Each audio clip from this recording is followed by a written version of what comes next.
Cedar Point in Sandusky, Ohio is by far one of the top roller coaster destinations on Earth. With a whopping 16 coasters to choose from and a picturesque peninsula setting, this is without a doubt a must-visit for all enthusiasts. Over Cedar Point's 147-year history, it has seen several attractions come and go, one of which dates all the way back to the 1800s. Today we'll be taking a look at all of the coasters that formerly operated at this world-famous theme park from oldest to newest. Before I officially get started though, here's an honorable mention I'd like to bring up. The original Mantis, opened in 1996, closed in 2014. This one is an honorable mention because it's debatable whether or not this is actually a former coaster. While the track itself is still up and functional, the ride experience and appearance have drastically changed ever since this ride first opened. The coaster, now known as Rougarou, originally opened as Mantis, a B&M stand-up coaster. This coaster was originally going to be named Banshee, which is a female spirit of the dead from Irish mythology, but after the name was published in a local newspaper, park guests found the name to be too dark for a roller coaster. Eventually, Cedar Fair would end up reusing the name Banshee for a 2014 B&M invert at Kings Island. The original logo was also eventually worked into the current logo of Steel Force at Dorney Park. As for Mantis, it ended up running as a stand-up coaster for almost 2 decades. However, in 2015, this coaster was given a serious makeover. It received a brand new color scheme as well as a new set of floorless trains. Some long for the classic stand-up experience, while others say this is a much-needed upgrade at an age where stand-up coasters are becoming less and less popular. So which category do you fall into?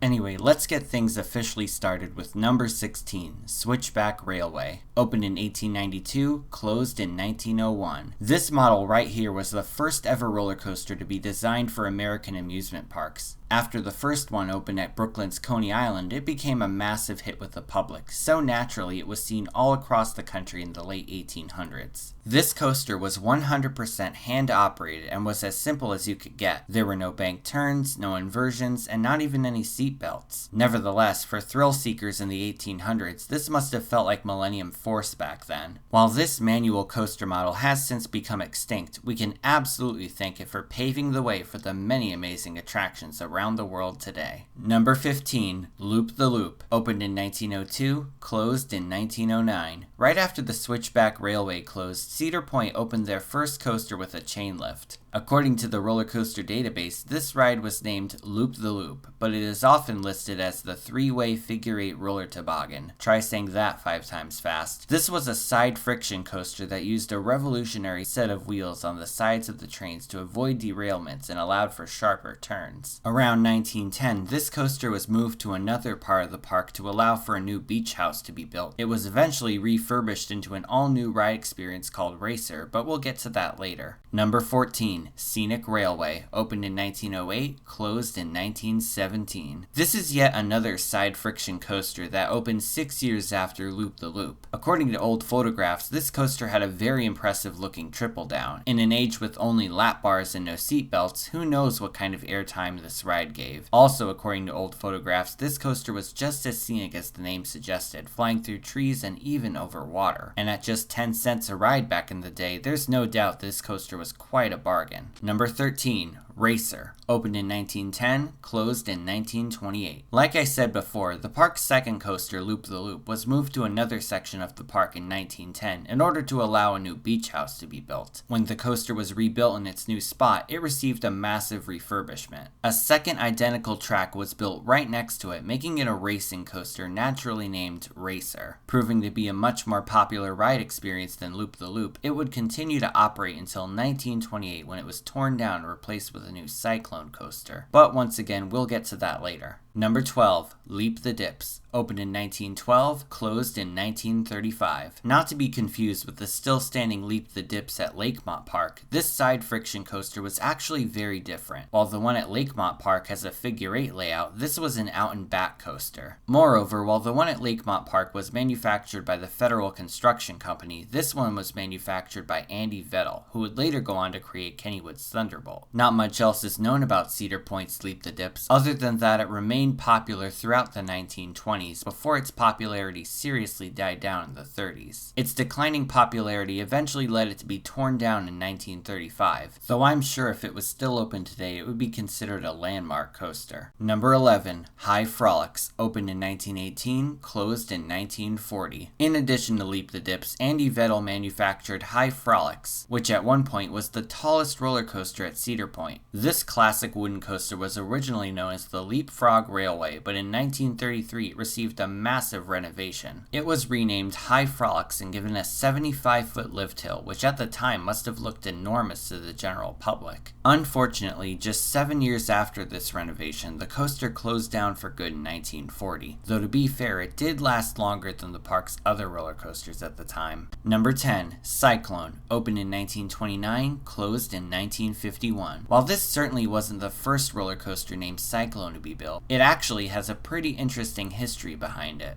After the 1928 season, the racer was replaced by the much bigger and better Cyclone, a wooden coaster manufactured by Henry G. Traver, who also helped design the still operating Thunderbolt at Six Flags New England. According to the book The Golden Age of Roller Coasters, this was perhaps the roughest coaster in history, often bruising riders and occasionally breaking bones. Nevertheless, it managed to stay standing during the Great Depression and was the only Cedar Point coaster still standing after World War II. Unfortunately, by 1949, Cedar Point's financial issues left no funds available to renovate Cyclone, so it was torn down in 1951. If you live in the Sandusky area, definitely ask your grandparents what they remember about this coaster, as it certainly is a fascinating one. Number 9. Super Coaster, opened in 1952, closed in 1964. Believe it or not, this was Cedar Point's first ever steel coaster, which just goes to show how far they've come. This was an Alan Herschel kiddie coaster with a run-of-the-mill Little Dipper layout, so there's really not much to say about this one. Surprisingly enough, there are still plenty of Alan Herschel Little Dippers out there, including one at Connecticut's Quasi Amusement Park, which just happened to be my 91st credit. On the more unusual side, there's also one in Montana that actually circles around a drive-in movie screen. Now that's something you definitely don't see every day. Number 8. Wild Mouse, opened in 1959, closed in 1962. Back in the day, the Wild Mouse coaster was a revolutionary attraction that gave guests the illusion that they would fly off the track with sharp and sudden turnarounds. And this ride was certainly no different. Despite the popularity of Wild Mouse coasters at the time though, it would end up being a very short-lived attraction, lasting just 4 seasons at the park before its closure in 1962. But this wasn't the only Wild Mouse to come to the park. Number 7. Scamper, opened in 1962, closed in 1969. The same year that Wild Mouse closed, another Wild Mouse named Scamper opened to the public. Unlike the park's first Wild Mouse, this one was made of wood. When Wild Mouse coasters first got their start, most of them were in fact made of wood. Despite the abundance of these wooden Wild Mouse coasters back in the day though, they are pretty rare to come by nowadays. There's one at England's Blackpool Pleasure Beach and another one at Sydney, Australia's Luna Park. Surprisingly enough, the remaining 2 wooden Wild Mouse coasters are in Indonesia, so if you're an Indonesian coaster enthusiast, you too can get a rare credit. Number 6. Broadway Trip, opened in 1964, closed the same year. Before the days of Helix and Blue Fire, Mack Rides got their start making portable coasters. One of these rides was Broadway Trip, a coaster that made its way to 5 different parks over its lifetime. After a brief 1-year run at Seattle, Washington's defunct Fun Forest Amusement Park, Broadway Trip made its way to Cedar Point for another 1-year run in 1964. So far, only one picture of this coaster is known to exist, and it is currently on display at Cedar Point's Town Hall Museum. During the final years of its lifetime, this coaster operated at Casino Pier under the new name Wizard's Cavern, and would continue to operate all the way until 2003, when it was permanently scrapped. For a coaster that just spent 1 year at Cedar Point, it sure does have a lengthy history. Number 5. Wildcat, opened in 1970, closed in 1978. This was the first of 2 Schwarzkopf Wildcats to come to Cedar Point. Despite the fact that it only operated at the park for 9 seasons, it wasn't removed because there was anything wrong with it. In 1978, Cedar Point acquired Shakopee, Minnesota's Valley Fair. This acquisition led to the company now known as Cedar Fair, combining Cedar Point and Valley Fair's names together. Anyway, by the end of the 1978 season, Cedar Point decided to give their Wildcat to Valley Valley Fair and buy a new Wildcat for their own park to use. Their original Wildcat would go on to operate at Valley Fair for 20 seasons until it was relocated once again in 1999 to Maryland's Jolly Roger amusement park. And believe it or not, this ride continues to operate to this day. Number 4, Jumbo Jet. Opened in 1972, closed in 1978. In 1972, Schwarzkopf debuted their first ever Jumbo Jet model at Cedar Point. This was the third incarnation of their Jetstar model and was the biggest and most impressive looking one yet. It stood where the old Cyclone roller coaster did and was known for its amazing view of Lake Erie. Unfortunately, it ended up having a short 7-season run at the park. This portable coaster ended up being relocated 5 more times. First it went to Palace Playland in Maine. Then it went to a Swedish park named Malmö Folkets, a defunct Russian park called Bearland, a theme park in Belarus called Dreamland, and finally it ended up at another park in Belarus called Krzyżów-Kintsev Park, where it is currently still in operation. So if you ever find yourself in Belarus, feel free to check out this jumbo-sized piece of Cedar Point's history. Number 3, Wildcat. Opened in 1979, closed in 2011. This is the second Schwarzkopf Wildcat to come to Cedar Point. Like I've said before, this replaced the older Wildcat when that one was sent to Valley Fair. Unlike the park's previous Wildcat though, this one has since been torn down and sent to the scrapyard. It had a respectably long run at the park, but unfortunately in 2011, Cedar Point announced that the coaster had reached the end of its service life. So at the end of the 2011 season, Cedar Point didn't hesitate to tear down this coaster in order to expand the park's celebration plaza. The spot where Wildcat once stood is now occupied by a new nighttime show called Luminosity. While this does look like one incredible show, it's always unfortunate to see a rare coaster model bite the dust. Number 2, Disaster Transport. Opened in 1985, closed in 2012. This Intamin bobsled coaster first opened in 1985 as an outdoor attraction called Avalanche Run. However, in 1990, it was given a multi-million-dollar renovation that involved enclosing the coaster in a large steel structure, as well as adding a space theme and giving it all new special effects. This made it the only fully enclosed coaster to operate at Cedar Point, and it was pretty much the Space Mountain of the Midwest. The only downside, though, was that unlike most other roller coasters that are indoors, this ride actually had to be shut down in the rain. This was due to leaks in the structure allowing rainwater to pool inside the bobsled track, meaning that even after the rain stopped, several trains had to be cycled before the ride could reopen. Nevertheless, this ride gained a cult following over the years, and when it finally closed in 2012, a good number of fans showed up for one last ride. This is certainly one of those coasters that is gone but definitely not forgotten. Number 1, the original Mean Streak. Opened in 1991, closed in 2016. In 1991, Mean Streak opened as the world's tallest wooden roller coaster. It stood at an impressive 161 feet tall and proved to be a popular coaster at the time. Unfortunately, during the later years of its lifetime, it became known as a very rough ride, and many considered it to be one of the worst roller coasters out there. Nevertheless, Mean Streak certainly did have its fans, including Mean Streak Henry, a man who rode this coaster over 16,000 times during its lifetime. Based on this ride's rough reputation, a feat like that certainly takes guts to accomplish. Despite the coaster being retracked multiple times during its lifetime, it ended up closing down for good in 2016. On the other hand, while the original wooden coaster experience is gone forever, the same can't really be said about the coaster itself, at least the structure of it. As of right now, the fine folks at Rocky Mountain Construction are hard at work to turn this into a massive hybrid coaster by next year. What was once one of the most unpopular attractions at the park is now one of the most hyped up roller coasters of all time, and in 2018 we'll all find out just how much it lives up to that hype. Thanks for watching, everyone. Feel free to subscribe and follow me on social media. I'm on Twitter, Instagram, and Facebook. You could find links in the description. This is Theme Park Crazy, and I'll see you all next time.